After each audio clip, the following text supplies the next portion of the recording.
İlham Əliyev o siyaseti aparır ki, bəs bu, həmən bu Qarabağlılar, sizin yadınızdasa Heydər Əliyevin hakimiyyəti dövründə o məsələlərə Heydər Əliyev demək olar ki, Azərbaycanda hakimiyyəti bölüşdürmüşdü və yəni Qarabağlılara xüsusi deyək ki, münasibəti var idi, ehtiyatlı münasibəti var idi. Bugün İlham Əliyev təmiz o Qarabağı demək olar ki, məhv eləmək istəyir. Yəni, pərən-pərən salmaq istəyir. Necə ki, bugün həmən bu qadının dediyi Bakırlılar ayağa durun, bunları qovun və özü də bir tərəfdən Bakırlıları kupçası, deyək ki, özəlləşdirmə ki, hər şey əlində ola-ola ekskavatorun qabağına verib evini sökdü. 1990 Rauf bəy yazı 1993-cü ildə Heydər Əliyev 33 batalyonu ləğv edərək 6 rayonu ermənilərə, kişilər, əziz qardaşım Rafiq bəy, deməli millətlər qarşı məqsəd yönlü iş yapar, millətlərə qarşı yox əzizim, yəni tayfalara qarşı, rayonlara qarşı, rayonları bir-birinə qarşı qoymaq, bugünkü bizim işimiz, mövzumuz budur. Və əziz qardaşlarım, mən dəfələrlə demişəm, təkcə mən demirəm bunu, çox adam deyir. Hamı bilənlər bilir ki, Azərbaycanda 1 milyon qaçqının yaranmasını Heydər Əliyev eləyir. Bu qaçqınlar toplusunu Heydər Əliyev doldurdu Bakıya, ölkəni bu vəziyyətə saldı ki, öz hakimiyyətini bərkitsin.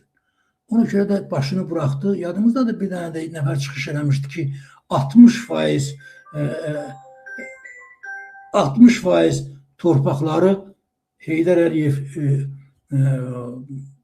hakimiyyətə gələndə sürətlə bir yerdə 60% ordunu geri çəkmişdilər. Sürət Hüseynov da öz komandasını geri çəkmişdi. Həmən bu Heydər Əliyev deyək ki, Azərbaycana həmən sürətlə bir yerdə gələndən sonra cəbhəni buraxdılar, deyək ki, hətta adam göndərdilər. Bugün həmən Abbas Abbasov Moskvada oturan, onun üçün bir neçə adam göndərdilər rayona ki, bizim sizi müdafiə eləmək gücündə deyilik, qaçın canınızı qutarın. Və həmən bugün Bakı şəhərində, həmən bu qadının dediyi kimi o zəbt olunan evlər məsələsində onu da Heydər Əliyev yaratdı. Və o axırında belə olacağını bilirdi. Əgər bunun təsir gücünü Heydər Əliyev bilməsəydi və yaxud da deyək ki, İlham Əliyev məsəl qaçqın şəhərcikləri tikiləndə birinci həmən o evlərdən o insanları boşaldıb göndərməli idi. Yəni başqasının evini zəbt eləmiş adamları. Ona görə ki, biz hamımız gözəl bilirik ki, o adamlar onların içində eləsi var ki, bir gündə o evin içində yaşayanmadılar.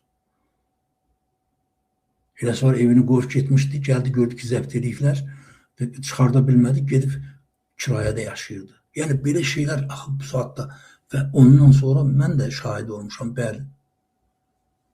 Yeni yasam oldu.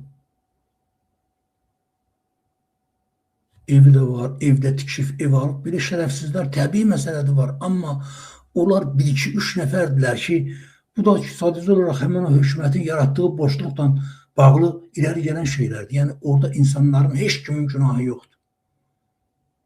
Sadəcə olaraq İlham Əliyev və onun bandasının ondan əvvəl də Heydər Əliyevin suni sürətdə yaratdığı problemlərdir bu, əziz qardaşlar.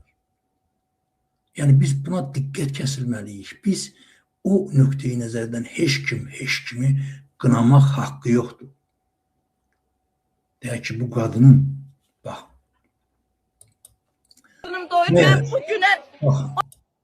bu qadın düz demir. 24 yaşında bu adam öz kəndini, öz obasını qoyub gəlib. Yaxşı, bugün də deyək ki, Qarabağ alınanda çox sevinirdi ki, bu Qarabağa öz ata yurduna qayıdacaq və o torpağın ətri, o torpağın bugün də həmən o dəyəri onların yadından çıxmayıb. Əgər o öz doğma, o uşaq vaxtı qaçdığı küçələrində, qaçdığı o kəndə qayıtmayacaqsa, niyə gedir ki Qarabağa? Və bu da İlham Əliyevə xeyr edir. Niyə? Mən sizə deyim. İlham Əliyev birinci bunları pərən-pərən salmaq istəyir. Ona görə ki, məsələn, deyək ki, bir kəndin əhalisi, məsələn, deyək ki, istənilən bir kəndin Qarabağda, məsələn, deyək Şuşa kəndi. Şuşa kəndinin əhalisi qayıtdı, Sovet deməli işğaldan əvvəl Şuşa kəndinin torpaq sahəsi nə qədərdir, o ölçüləcək və hər bir həmin o kənd adamlarının arasında torpaq islahatları aparılacaq və o torpaqlar onların arasında bölünəcək. Yəni bunlar da pay almalıdırlar da, islahat burada da getmək. İlham Əliyev bu islahat lazım deyil. İlham Əliyev artıq o torpaqları mənimsəyib, özü üçün paylaşdırıb da bu yaxınlarda bilmirəm siz eşitdinizmi? İlham Əliyev ətin deyək ki, alınması, xaricdən alınmasını ümumiyyətlə heyvandarlığı o qədər artırmaq istəyir ki, yəni İlham Əliyev xalqın heyvanın deyək ki, sürünü artırmasına imkan vermir. İlham Əliyev istəyir ki, özü artırsın və bu boyda həmən o Qarabağa köçən adamlar da çoban çoluqlar zadlar onun ətrafında işləsinlər. Onlara əvvəlki Qarabağlılar kimi ora yığışıb deyək ki, banda yaratmaq buna heç vaxt xeyir eləməyib, indən sonra da eləməyəcək və bu nöqteyi nəzərdən də məhz bugün ölkədə belə dəhşətli vəziyyət yaranıb. Və o nöqteyi nəzərdən, əziz qardaşlar, mən ona görə deyirəm, əziz Qarabağlılar, əziz Bakılılar, əziz Şəmkirlilər, əziz Şəkirlilər, bir balaca fikirləşin. Sabah Allah qoysa biz təhsillə bağlı danışacağıq. O tamam bir başqa şeydir ki, gör, bunlar təhsildən eləmək istəyir.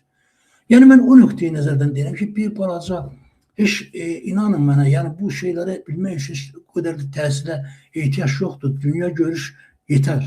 Yəni həyatda baş verənləri, ölkədə baş verənləri görmək, gündəlik xəbərləri və yaxud da bu qadınların belə çıxışlarına baxsan, yetər ölkədə nələr baş verir və nələrin baş verməsi gözlənilir. Məsələ budur. Yəni o nöqteyi nəzərdən mən deyirəm, əziz dostlar, yəni biz öz torpağımıza, öz dövlətimizə, öz ölkəmizə sahib çıxmalıyıq. Bizə bunun üçün 250-300 min adam lazım. Yəni mən ona görə deyirəm ki, yığışın bir yerdə gəlin 300-400 min adam yığışaq, çıxaq meydana bunun məsələsini nə deyir, sonra geçsinlərə öz işinlə məşğul olsun. Dövlət də dövlətdən gələn gəlirdən haqqını versin. Məsələn, indi bu qadın düz demir mi eğer? Deyir, mənim pulumu ver.